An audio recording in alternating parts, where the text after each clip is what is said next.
قناة الجزيرة القطرية، والله صراحة غريب أمركم أيها الجزيريون يعني.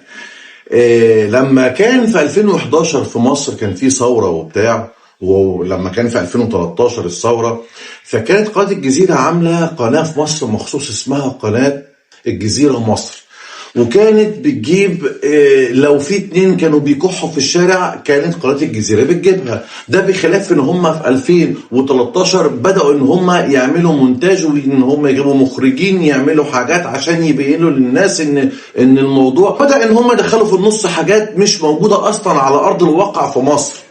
طب النهاردة قناة الجزيرة فين من اللي بيحصل في ايران؟ اللي هو ايران فيها ثورة قايمة، الشعب كله طالع، لا ليها قائد ولا ليها حد بيوجهها. الشعب اللي طلع ونزلوا في الشارع، ملايين في الشارع، والناس خلاص.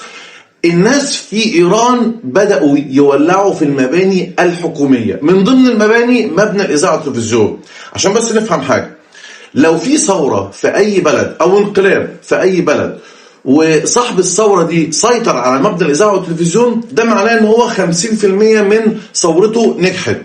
ما بالك ان بقى الناس في ايران، الثورة في ايران ولعوا في مبنى الإذاعة والتلفزيون. دي حاجة. التانية، عندك الحكومة الإيرانية قطعت النت والتليفونات والدنيا كلها عن الناس اللي بتثور اللي نزلت الشارع في ايران، والدنيا مقلوبة وفي ناس بتموت في إيران كتير. ده من ضمن الناس اللي في إيران في واحد كان جاي غير اسم شارع وراح جاي بيافطة وكاتب عليها إن ده شارع ترامب باسم ترامب. بلاش كده، واحد تاني طالع عامل فيديو بيقول يا ترامب أنت ونتنياهو تعالوا الحقونا. I Mr. Trump, here is Mashhad city. Ayatollah killed my people. Please help to my people. Please help my people. They're killing my people. Help to Reza Pahlavi. Come to Iran. طب الكلام ده كله بيحصل وأحداث طبعا كبيرة جدا ومرعبة جدا عمالة بتحصل في إيران، والجزيرة لا جايباها ولا جايبة فيديوهات ولا بتصورها. الله، مش مفروض ان انت بقى قناة الجزيرة تطلع بقى وتجيب الصور والفيديوهات والشارع و24 ساعة؟ هو انت عايزة مادة تانية احسن من كده؟